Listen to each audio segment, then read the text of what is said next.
I am Mundattu Naik.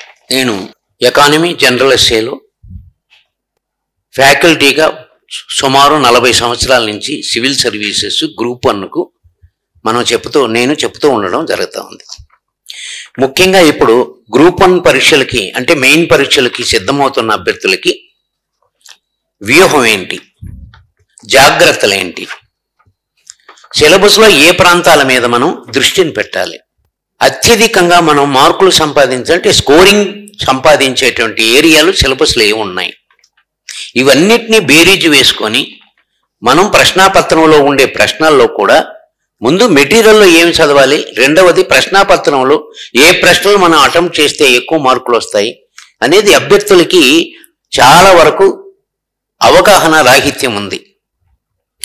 ఈ నేపథ్యంలో నేను చెప్పే అంశం ఏంటంటే ఎకానమీలో మనం ఎటువంటి వ్యూహాన్ని ప్రదర్శించాలి.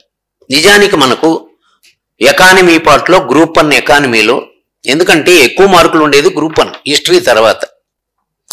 హిస్టరీలో ఏంటంటే ఇండియన్ హిస్టరీ, తెలంగాణ హిస్టరీతో పాటు మూమెంట్ ఉంది, అది ఎక్కువ మార్కులు. తర్వాత మార్కులు ఎక్కువగా ఉండేది ఏంటంటే ఎకానమీ 150 మార్కులకు ఉంది.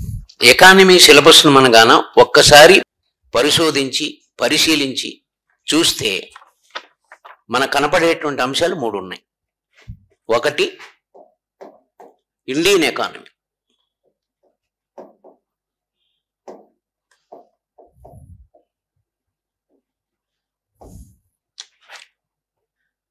రెండు Telangana economy,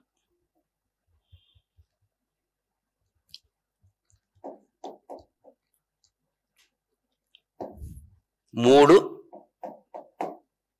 development and environment,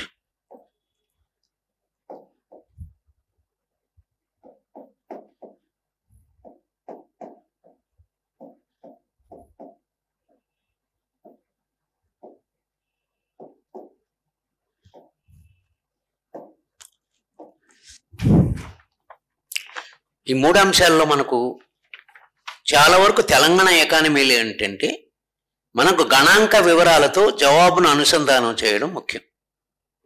అందుకని మనకు అక్యురేట్గా ఉంటుంది, కొన్ని మార్కులు వచ్చేటువంటి అవకాశాలు ఉంటాయి.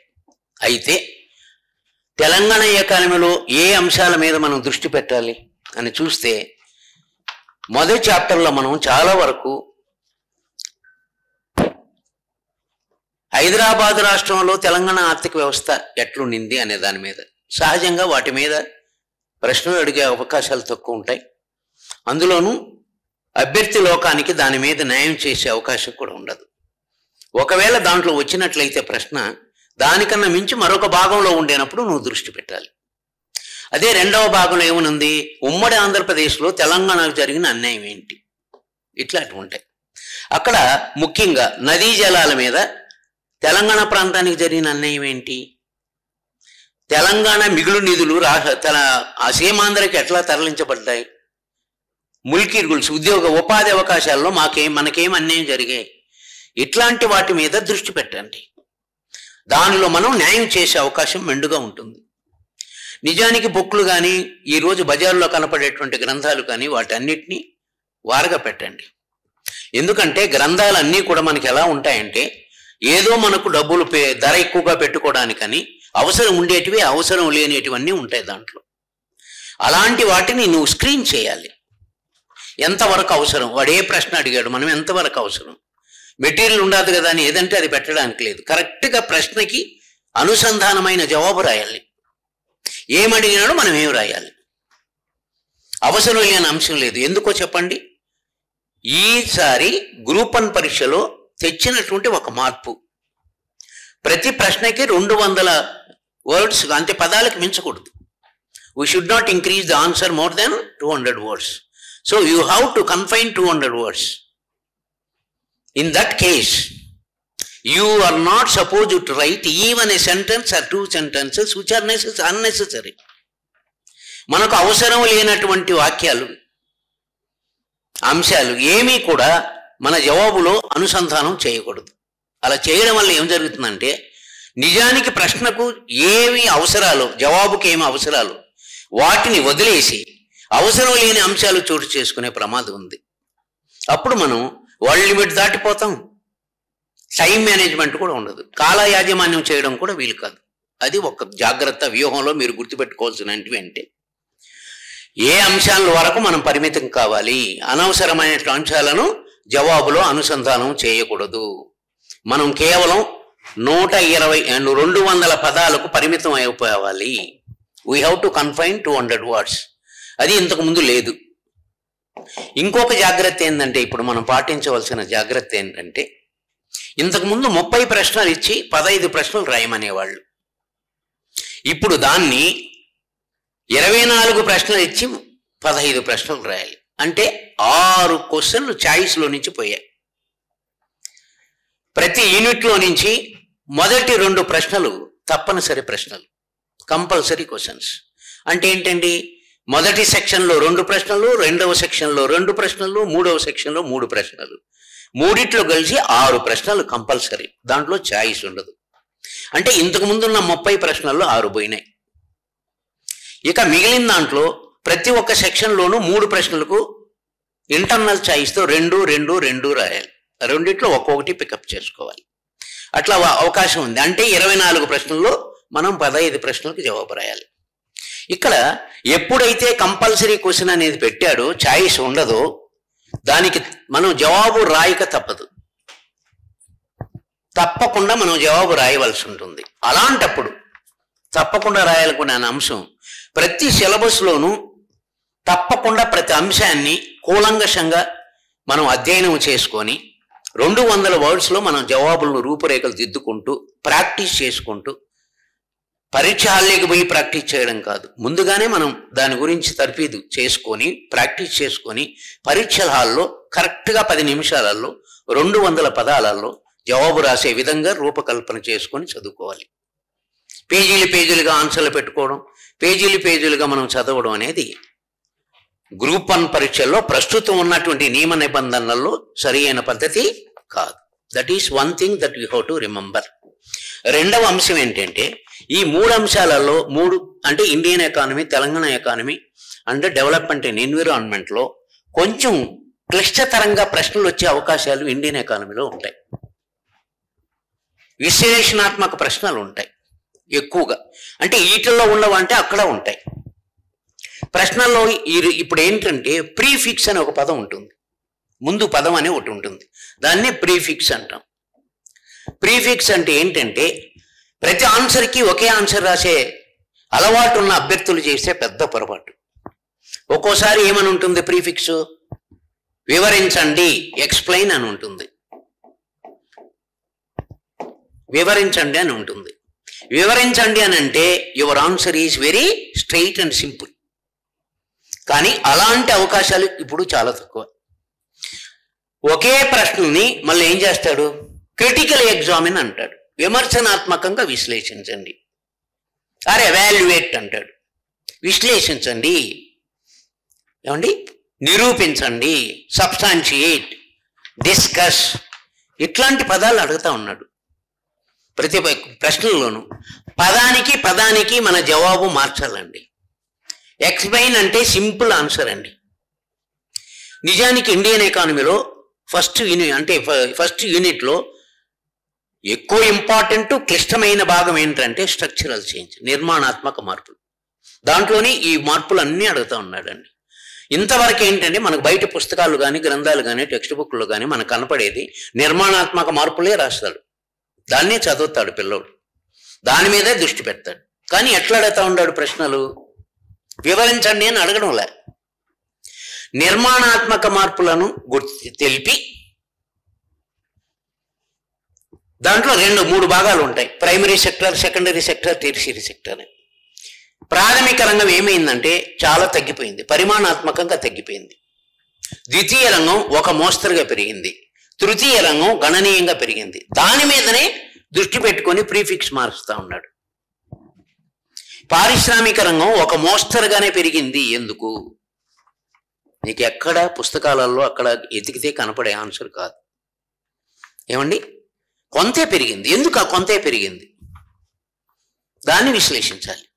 తర్వాత వ్యవసాయ రంగం గణనీయంగా పడిపోయింది. ఎందుకు పడిపోయింది, అది ఒకటే అడుగుతాడు, 3 అంశాలని అడగడు, ఏదో ఒకదాన్ని చెప్పి. అంటే నిర్మాణాత్మక మార్పులు తెలిపి ఆ ఒక్కదాన్ని వ్యవసాయ రంగం పరిమాణాత్మక తగ్గిపోయింది ఎందుకు. అదేవిధంగా ఇంకొక అంశం ఏంటి, తృతీయ రంగం సేవా రంగం గణనీయంగా పెరిగింది, అందుకు దోహదం చేసిన అంశాలు ఏంటి అట్లా అడుగుతాడు. అంటే నిర్మాణాత్మక మార్పులని నీ దగ్గరున్న జవాబును చీల్చి చెండాడాలి. అన్ని ఆన్సర్ అంతా రాసే అవకాశం నీకు లేదు. అందులో ఇప్పుడు 200 పదాలు నియమం ఉండాలి కాబట్టి అడిగిన దాన్ని దృష్టిలో పెట్టుకొని ఇన్ బ్రీఫ్ దాని మీదనే దృష్టి పెట్టాలి. పారిశ్రామిక రంగం అంటే ఎక్కువగా పెరగలేదు ఎందుకు, దానికే జవాబు రాయాలి. అదేవిధంగా సేవా రంగం అంటే తృతీయ రంగం గణనీయంగా పెరిగింది, చాలా పెరిగింది. ఇప్పుడు తెలంగాణలో అనుకోండి, ఒకప్పుడు కేవలం తృతీయ రంగం యొక్క వాటా 30% అట్టుండేది, ఈరోజు 63% వచ్చింది. అంటే అంత గణనీయంగా పెరిగింది ఎందుకు, ఎలా పెరిగింది? ఇది తెలంగాణ ఎకానమీలో కూడా ఉంది నిర్మాణాత్మక మార్పులు. One of the important segment in economy syllabus is structural change. చూడండి, ఇంకొకటి ఏంటంటే వ్యవసాయ రంగం వాటా పడిపోయింది. There is a quantitative reduction in primary sector అంటే అగ్రికల్చర్ సెక్టర్.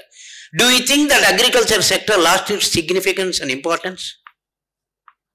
అంటే ప్రాథమిక రంగం వ్యవసాయ రంగం వాటా తగ్గిపోవడం వల్ల వ్యవసాయానికి ప్రాముఖ్యత తగ్గిపోయిందని, విశిష్టత తగ్గిపోతుందని నువ్వు భావింతువా?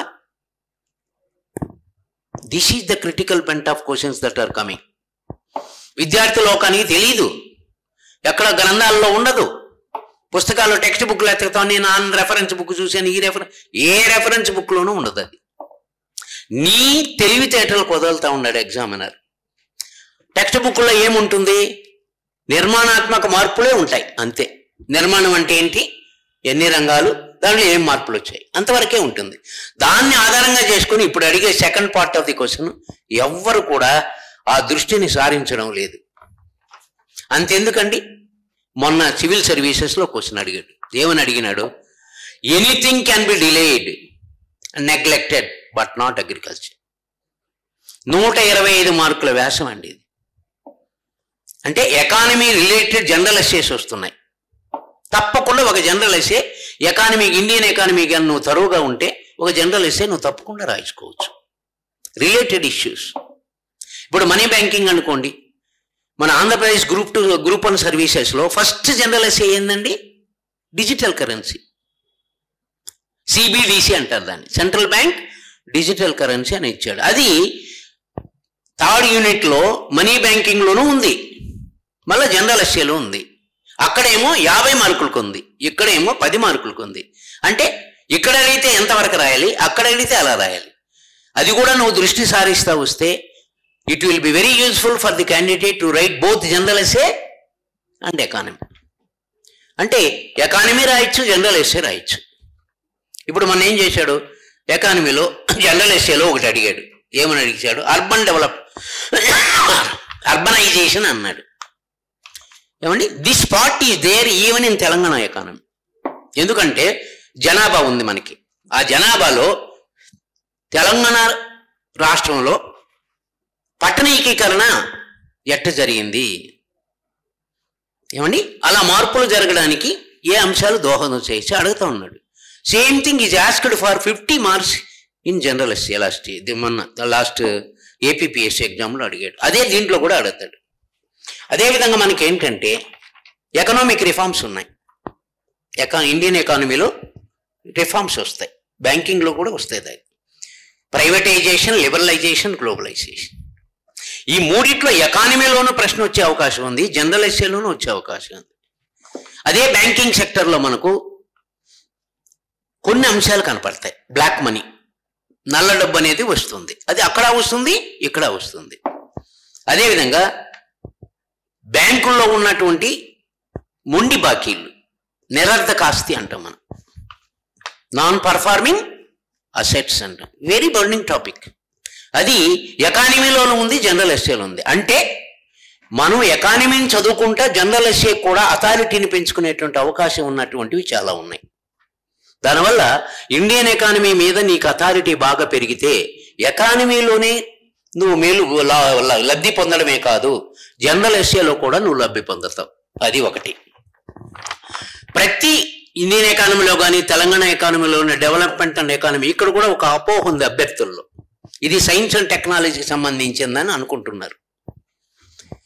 సిలబస్ పెట్టింది ఎకనామిక్ ప్రొఫెసర్, క్వశ్చన్ పేపర్ ఇచ్చేది ఎకనామిక్ ప్రొఫెసర్, ఎవాల్యుయేట్ చేసేది ఎకనామిక్ ప్రొఫెసర్. సైన్స్ అండ్ టెక్నాలజీకి అనుసంధానం కాదండి. అభివృద్ధి పర్యావరణాన్ని ఎట్లా దెబ్బతీసింది, పర్యావరణం ఆర్థిక అభివృద్ధికి ఎట్లా దోహదం చేసింది. సైన్స్ అండ్ టెక్నాలజీకి ఎకానమీకి అసలు ఇక్కడ సంబంధం లేదండి. ఏమని అడుగుతాడు, ఎకానమీ టాపిక్ పర్యావరణానికి ఎట్లా దెబ్బతీసిందని అడుగుతా ఉన్నాడు. ఫర్ ఎగ్జాంపుల్ హరిత విప్లవం, గ్రీన్ రెవల్యూషన్. హరిత విప్లవం పర్యావరణాన్ని ఏ విధంగా దెబ్బతీసిందని అడుగుతా ఉన్నాడు. It's a very very important segment in this part. అదేవిధంగా బయోడైవర్సిటీ అంటాడు. బయోడైవర్సిటీ సైన్స్ అండ్ టెక్నాలజీ కాన్సెప్టే, శాస్త్ర సాంకేతికని పరిచింది. వాడు ఏమని అడుగుతున్నాడు, దేశంలో బయో అంటే జీవ వైవిధ్యం ప్రజల యొక్క విశ్వాసాలని సంస్కృతిని ఎట్లా ప్రభావితం చేస్తాం. It is no way related with science and technology. అంటే ఔషధ మొక్కలు ఉన్నాయి, దేవతలను పూజిస్తున్నాం, మన ఆవును పూజిస్తాం కదండి, వేప చెట్టును పూజిస్తాం, ఇవన్నీ బయోడైవర్సిటీకి సంబంధించింది. But how your culture and your tradition can be promoted. నాగుబాము కూడా పూజ చేస్తాం, ఇట్లాంటివన్నీ రిలేట్ అవుతాయండి. అదేవిధంగా ఏమవుతుందంటే పూర్తిగా సైన్స్ అండ్ టెక్నాలజీలో పర్యావరణ దెబ్బతీస్తూ ఉండేటప్పుడు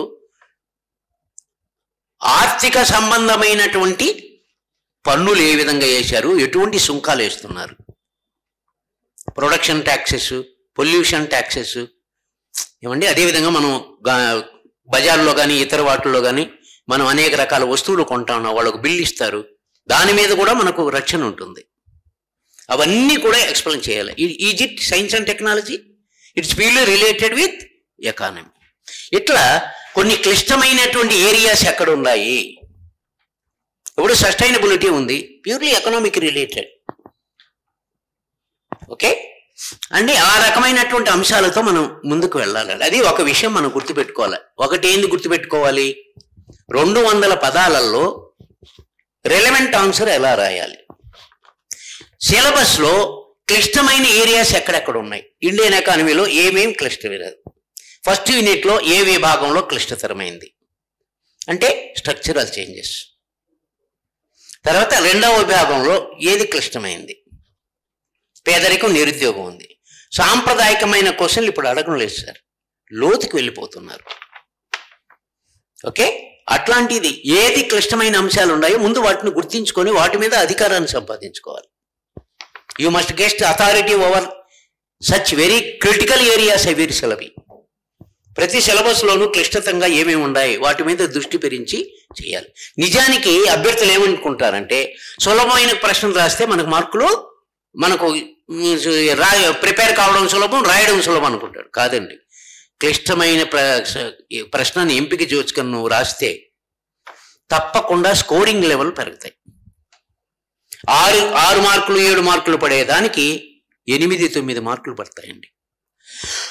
అంటే ఎగ్జామినర్ కూడా న్యాయం చేయలేనటువంటిది, వాడికి కూడా తెలియనటువంటి ఆన్సర్ నువ్వు రాస్తున్నావు. ఇప్పుడే చెప్పాం కదా, వ్యవసాయం నిర్మాణాత్మక మార్పులు జీడిపిలో దాని వాటా పడిపోయింది. అంటే నువ్వు వ్యవసాయానికి విశిష్టత తగ్గిపోయిందని భావిస్తున్నావా? అంటే విశిష్టత ఉన్నది, ఇప్పటికి కూడా ఉన్నది. 125 మార్కులకి సివిల్ సర్వీసులో అడిగిన ప్రశ్న అండి ఇది, జనరల్ ఎస్సే.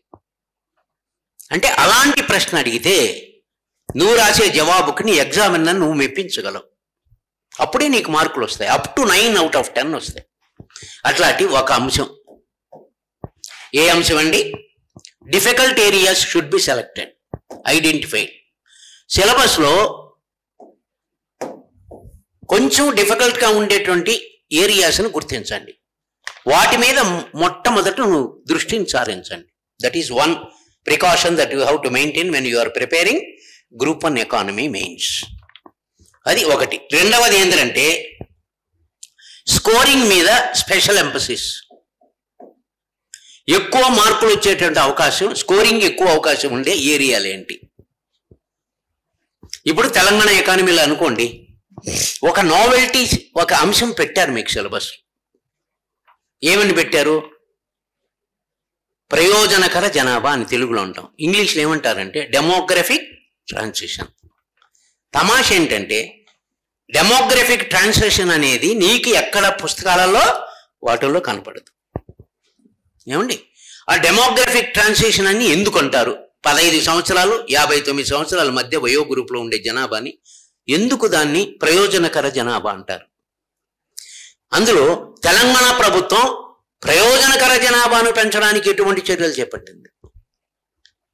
దాన్ని ఉపయోగించుకొని రాష్ట్ర ఆర్థిక అభివృద్ధికి ఎలా చేయాలి? అదే అండి, అట్లాంటి మార్కులు బాగా సంపాదించుకునే అంశాల మీద మనం దృష్టి పెట్టాలి. ఒక లేమేన్ రాసినట్టుగా, ఒక అర్భకుడు రాసినట్టుగా అతి సులభంగా ఉండేదాన్ని ఎంచుకునేసి రాసేది పద్ధతి కాదు. ఏమో స్కోరింగ్ రావాలి నీకు, నీ సబ్జెక్ట్లో మార్కులు నీకు ఎక్కువ రావాలి అంటే ఏంటంటే స్కోరింగ్ ఏరియాని ఎంచుకోండి, దానికి ప్రిపేర్ కండి. ప్రశ్నాపత్రంలో స్కోరింగ్ ప్రశ్నను ఎంపిక చేసుకోండి. 2 ప్రశ్నలు ఉంటాయి, ఒకటి రాయాలి. దేంట్లో మనకు మార్కులు వచ్చే ఎక్కువ అవకాశం ఉంది, ఏది క్లిష్టంగా ఉంది, అట్లాంటి వాటిని ఎంపిక చేసుకోండి. అప్పుడు నీకు మార్కులు వచ్చేటువంటి అవకాశం ఉంటుంది. మళ్ళీ 3వ అంశం ఏంటంటే అక్యురసీ, ఖచ్చితత్వం. అక్యురసీ అంటే ఖచ్చితత్వం, ఖచ్చితంగా నిర్దిష్టంగా ఉండేది అని అర్థం. సహజంగా మనకి ఏంటంటే నిర్దిష్టం అంటే అక్యురసీ ఎప్పుడు ఉంటుందండి? స్టాటిస్టికల్ ప్రూఫ్స్ ఉండేనప్పుడు కదండి. ఇప్పుడు తెలంగాణ అనుకోండి, ఎక్కువ స్టాటిస్టిక్స్ ఉంటాయి. తెలంగాణలో మనం క్వశ్చన్లు ఎంపిక చేసుకునేటప్పుడు ఎలాంటి ప్రశ్నలు ఎంపిక చేసుకోవాలంటే స్కోరింగ్ అక్యురసీ ఎక్కువగా ఉండేది. దేనిలో ఎక్కువ మనం ఫిగర్లు ఇచ్చి ప్రూఫ్ చేయగలం, గణాంకంగా మనకు దానికి అవకాశం ఉంటుంది. దాన్ని ఎంపిక చేసుకోవాలి, అక్యురసీ ఉంటుంది. ఓకే, చూడండి, అక్షరాస్యత తెలంగాణలో దేశంలో చాలా తక్కువ ఉంది. అంటే ఏంటి? అన్ని రాష్ట్రాలు కేంద్ర పాలిత ప్రాంతాల్లో తీసుకుంటే మంది 31వ స్థానంలో ఉంది, చాలా బలహీన స్థానంలో ఉంది కదండి. దాన్ని స్టాటిస్టికల్ ఫిగర్స్తో కూడా, జనాభా లెక్కల ప్రూఫ్స్తో కూడా మనం చూపిస్తాం. అది అక్యురసీ అంటే. అలా చూపించిన తర్వాత ఎందుకు ఇలా ఉంది, తక్కువగా ఉంది అనే అంశాలను మనం విశ్లేషించాలి. అట్లా అక్షరాస్యత రాష్ట్రంలో అతి తక్కువగా ఉండడానికి కారణాలు ఏంటి అనేది కూడా టెక్స్ట్ బుక్లో కనపడవు, మనకు పుస్తకాల్లో కనపడవు. వాటిని మన తెలివితేటలతో పెట్టుకుంటూ దాన్ని ఆన్సర్ చేయాలి. అదొక అంశం. ఇక్కడ మనం ముఖ్యంగా చూసుకోవాల్సినటువంటి అంశం ఏంటంటే అదొకటి. ఓకే, అక్షరాస్యత అని చెప్తాం. తర్వాత ఏంటంటే ఎకానమీని తీసుకోపోయి మెడిసిన్తో లింక్ చేస్తూ ఉన్నాడు. దాన్ని కూడా మనం గుర్తుంచుకోవాల్సిన విషయం. అది ఈ పార్ట్లోనూ ఉంది, ఆ విషయం ఉంది. ఓకే, వివిధ మరణాల రేట్లు ఒకటి కాదు. ఏమండి, ముందేమన్నీ నవజాత శిశువుల మరణాల రేటు అంటాడు, శిశువుల మరణాల రేటు అంటాం, పిల్లల మరణాల రేటు అంటాం, ప్రసూతి మరణాల రేటు అంటాం. ఇవన్నీ కూడా రిలేటెడ్ విత్ మెడికల్. అయినా కూడా రాష్ట్రంలో ఇది ఎలా ఉన్నాయి, ఎందుకు అలాంటి జాతీయ స్థాయితో పోలిస్తే మనది కొద్ది మెరుగు ఉంది. కానీ ఇంకా దీన్ని మెరుగుపడడానికి జాతీయ స్థాయితో పోలిస్తే తెలంగాణ రాష్ట్రంలో ఈ రేట్లన్నీ కొద్ది తక్కువగా ఉన్నాయి. అందుకు దోహదం చేసినటువంటి రాష్ట్ర ప్రభుత్వం చేపట్టిన పథకాలు, ఏ పథకాలు దోహదం చేశాయి అవన్నీ మనం చెప్పాలి. అంటే ఏమి? We're linking economy with current affairs. ఆర్థిక అంశాలతో మనం కరెంట్ అఫైర్స్తో లింక్ చేసి చెప్తా ఉన్నాం. అప్పుడు నీకు మార్కులు వచ్చేటువంటి అవకాశం. అదే అక్యురసీ అంటే. తర్వాత ఏంటంటే ప్రిపేర్ అవుతూ ఉండేనప్పుడు, ఎకానమీలో నువ్వు ప్రిపేర్ అవుతూ ఉండేనప్పుడు వీలైనంత వరకు ఏవే విభాగాలలో ఎకానమీకి సంబంధించిన జనరల్ ఎస్సే వచ్చే అవకాశాలు ఉన్నాయో వాటి మీద కూడా ప్రత్యేక దృష్టి పరచండి. Economy related with general essay చాలా ఉన్నాయండి. అలాంటి అంశాలంతా కూడా దృష్టిలో పెట్టుకోవాలి మనం. Especially privatization, liberalization, globalization, urbanization, అంటే ఇట్లాంటి అంశాలు మనకు ఉంటాయి. అదేవిధంగా మనీ బ్యాంకింగ్లోకి వచ్చామనుకోండి, మనీ బ్యాంకింగ్లో వచ్చేటివి ఎకానమీ రిలేటెడ్ జనరల్ ఎస్సేస్ చాలా ఉన్నాయి. ముఖ్యంగా ఏంటండి, నాన్ పర్ఫార్మింగ్ అసెట్స్, నిరర్ధక ఆస్తులు. అది అక్కడ ప్రశ్న ఉంటుంది, జనరల్ ఎస్సేగా వచ్చే అవకాశాలు ఉంటాయి. నల్ల డబ్బు అక్కడ వచ్చే అవకాశం ఉంటుంది, ఇక్కడ వచ్చే అవకాశం ఉంటుంది. అలా చేయడం వల్ల ఏమవుతుందంటే జనరల్ ఎస్సే మనం ప్రిపేర్ అవుతూ ఉండేటప్పుడు రిలాక్స్ అవుతాం. ఇక్కడ చదివినాం కాబట్టి మళ్ళీ ఇక్కడ మనం చదువుకున్న ఎస్సేకి ఉపయోగపడేటువంటి అంశాలుగా ఉండేటప్పుడు ఏమవుతుందంటే area of study for general essay. ఇప్పుడు హైదరాబాద్ సిటీలో ఏంటుందంటే జనరల్ ఎస్సేలు అంటే ఒక్కోడు 80 ఎస్సేలు 90 ఎస్సేలు చెప్తున్నారు. అంటే 89 ఎస్సేలు మనం ప్రిపేర్ అయితే ఇంక ఈ సబ్జెక్టులు ఎక్కడ చదువుతాం? అలా కాదండి, హైలీ ఎక్స్పెక్టెడ్. మన Andhra Pradesh public service commission general ఎస్సేలు నేను టీచ్ చేసింది 12 ఎస్సేలేనండి. ఈ 12 ఎస్సేల్లో నేను హైలీ ఎక్స్పెక్టెడ్ క్వశ్చన్ అని వాళ్ళకి చెప్పింది 7 ఎస్సేలండి. ఎన్ని వచ్చినాయి? 5 ఎస్సేలు వచ్చినాయి ప్రశ్నాపత్రాలు. వాళ్ళు రాయాల్సింది ఎన్ని? 3. That is the talent of the faculty. That is the priority given to the candidates when they are studying. ఇప్పుడు హిస్టరీ పార్ట్లో ఒక ఎస్సే వస్తుంది, కల్చరల్ పార్ట్లో హిస్టరీ కల్చర్లో తప్పకుండా ఒక జనరల్ ఎస్సే వస్తుంది. అంటే అక్కడ చదువుతూ దాని అంశాన్ని లింక్ చేసుకుంటారు వాళ్ళు. సైన్స్ అండ్ టెక్నాలజీ చదువుతూ దాంట్లో సైన్స్ అండ్ టెక్నాలజీ సంబంధించి ఒక వ్యాసం వస్తుంది. అంటే మనం ఈ సబ్జెక్టులు చదువుకుంటూనే జనరల్ ఎస్సేకి ఉపయోగపడే అంశాల మీద ప్రత్యేక దృష్టి పెట్టుకుంటూ వస్తే నీకు 2 పేపర్లని అతి సౌలభ్యంగా న్యాయం చేసేటువంటి అవకాశం ఉంటుంది. విద్యార్థి లోకంలో చాలా విషయాలు తెలియవండి. ఏదో 4 రూపాయలు తక్కువకి ఇస్తున్నాడు, కేవలం ఒక 5-6 వేలకు 10 మా కోచింగ్ ఇస్తూ ఉన్నారని అక్కడ చేరతారే కానీ ఒకటి గుర్తుపెట్టుకోండి, ఒక తండ్రి లాంటి వాడిగా మీకు ఇచ్చేటువంటి సలహా, 560 చిల్లర పోస్టులు ఇంతవరకు ఏ రాష్ట్రంలో కానీ, ఏమండి మన రాష్ట్రంలో కానీ ఏ రాష్ట్రం మన చుట్టుపక్కల ఉండే రాష్ట్రాల్లో కానీ గ్రూప్ 1 అన్ని పోస్టులు వచ్చినటువంటి సందర్భం లేదండి. ఒకవేళ ఇప్పుడు కానా నీకు గ్రూప్ 1 సెలక్షన్ నీకు రాకపోతే నీ జన్మలో ఇక గ్రూప్ 1 సెలక్షన్ వచ్చే అవకాశాలు లేవు. అందువల్ల నువ్వేం చేయాలి? చావో రేవో తేల్చుకోవాలి. ఇలాంటప్పుడు వ్యూహాత్మకంగా ఉండండి. Let you follow A specific strategy. And out of all the 3 sections of the Indian economy, you have to identify which areas, scoreable areas. ఎక్కువగా మార్కులు సంపాదించుకునేటువంటి ప్రాంతాన్ని సిలబస్ను గుర్తించండి. దాంట్లో క్లిష్టమైనటువంటి భాగాల్ని ముందు గుర్తించండి. క్లిష్టమైన భాగాల్ని మనం సిద్ధమైపోతే వాటిలో రాలేదనుకోండి, సులభమైన పద్ధతిలో వస్తే నువ్వు రాస్తావు. క్లిష్టమైన క్వశ్చన్ వచ్చేస్తే నువ్వు రాయలేవు. అందుకని దాని మీద దృష్టి పెట్టండి. సో మొట్టమొదటి నువ్వు దేని మీద దృష్టి పెడుతున్నావు? క్లిష్టమైన భాగాల మీద దృష్టి పెట్టండి. రెండవది ఏంటంటే అత్యధిక మార్కులు వచ్చేటువంటి భాగాలు ఏమున్నాయి వాటి మీద పెట్టండి దృష్టి. ఆ తర్వాత గణాంక వివరాలతో నీ జవాబును ప్రూఫ్ చేసే అవకాశం ఉండేటువంటి ఏరియాను గుర్తించి వాటికి ప్రిపరేషన్, వాటికి నువ్వు ఇంపార్టెన్స్ ఇవ్వండి. తర్వాత ఎకానమీ చదువుతూనే జనరల్ ఎస్సేకి మనకు ఉపయోగపడేటువంటి అంశాల మీద దృష్టి పెట్టండి. అప్పుడు విద్యార్థి లోకానికి ప్రిపరేషన్ ఏరియా తగ్గుతుంది, క్లిష్టతరంగా నువ్వు ఉన్నటువంటి వాటిని స్కోరింగ్ పెరుగుతుంది, అత్యధిక మార్కులు రావడమే కాకుండా వేరే అభ్యర్థులతో పోలిస్తే నీ ప్రశ్నలు తప్పకుండా మెరుగైనవిగా కనపడతాయి. It's a better of. వేరే వాళ్ళ అభ్యర్థుల యొక్క జవాబుల కన్నా కూడా నీ జవాబులు కొంచెం మెరుగ్గా ఉండే అవకాశాలు ఉంటాయి. ఏదో గుడ్డెద్దు చేను వేసినట్టుగా చదవడం అనేది రాష్ట్ర స్థాయిలో సివిల్ సర్వీస్లో ఉన్నతమైన పోస్టుగా చెప్పబడే గ్రూప్ 1కి చదివే పద్ధతి కాదండి. ఈ వ్యూహాన్ని పాటించండి. You have to follow A specific strategy. ఆ వ్యూహంలో ఏమేం భాగాలండి?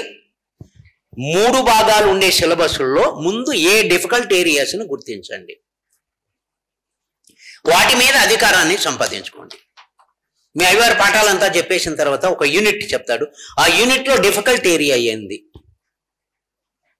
ఆ యూనిట్లో స్కోరింగ్ ఏరియా ఏంది, ఏమండి ఆ యూనిట్లో నీకు గణాంక వివరాలతో నిరూపించగలిగిన అక్యురసీ ఉన్న ప్రశ్నలు ఏంటి, తర్వాత ఆ యూనిట్లో జనరల్ ఎస్ఏకి అనుసంధానం అయ్యే భాగం ఏంటి. ఇలా ప్రిపేర్ అయినట్లయితే అభ్యర్థికి స్కోరింగ్ పెరుగుతుంది, పేపర్ మీద నీకు అధికారం పెరుగుతుంది, చదవాల్సిన ఏరియా కూడా కొంత తగ్గుతుంది. అప్పుడు నువ్వు ఇప్పుడున్నటువంటి 200 పదాల నియమాన్ని న్యాయం చేయగలవు. అదేవిధంగా పోటీ ప్రపంచంలో కట్ త్రోట్ కాంపిటీషన్, అందరికన్నా మనకు మార్కులు ఎక్కువ రావాలి. అలా మార్కులు రావాలంటే ఈ స్ట్రాటజీని నువ్వు పాటించాలి. ఎక్కువ స్కోరింగ్ చేయగలిగినటువంటి అంశాలని, ఎక్కువ డిఫికల్ట్గా ఉండే న్యాయం చేయగలిగిన అంశాలని, అదేవిధంగా ఎక్కువగా నువ్వు రాసేటువంటి జవాబు అక్యురసీగా ఉంటుంది, అంటే గ్యాసిప్ ఉండదు, గణాంక వివరాలతో నిరూపిస్తావు నువ్వు అలాంటి వాటిని. తర్వాత నువ్వు చదివేటువంటి ఎకానమిక్ పార్ట్లో సంబంధించి జనరల్ ఎస్ఏకి ఏమి లింకప్ ఉన్నాయి వాటి మీద చదువుకోండి. మీరు జనరల్ ఎస్ఏ కోచింగ్ వస్తూ ఉన్నారనుకోండి, తప్పకుండా 2-3 ఏరియాల్లో నువ్వు ఎకానమీలో డిఫికల్ట్ క్వశ్చన్ నువ్వు ఆన్సర్ చేయగలవు. దాన్ని ప్రిపేర్ అయిన ఎకానమీలో రాయడమే కాకుండా రేపు జనరల్ ఎస్ఏ కూడా అది అనుసంధానం అవుతూ ఉంటుంది. అది మీరు ఇప్పుడు అన్ఎంప్లాయ్మెంటు, తర్వాత పావర్టీ, పాపులేషన్ ఎక్స్ప్లోషన్, జనాభా విస్ఫోటనం, ఇవన్నీ కూడా ఎకానమీతో పాటు జనరల్ ఎస్ఏ కూడా related. This is my wish for you gentlemen. All the best if you prepare in this type of strategy. ఈ మెలకువలను పాటిస్తా, ఈ వ్యూహాన్ని పాటిస్తా నువ్వు ముందుకు వెళ్ళినట్లయితే తప్పకుండా ఎకానమీలో మీరు ఎక్కువ స్కోర్ చేయగలరు. ఫలితంగా పోటీ విధానంలో నీకు అన్ని పేపర్ల కన్నా అత్యధిక మార్కులు సంపాదించుకునే అవకాశం నీలో ఉంటుంది. గుర్తుపెట్టుకోండి. Okay, thank you.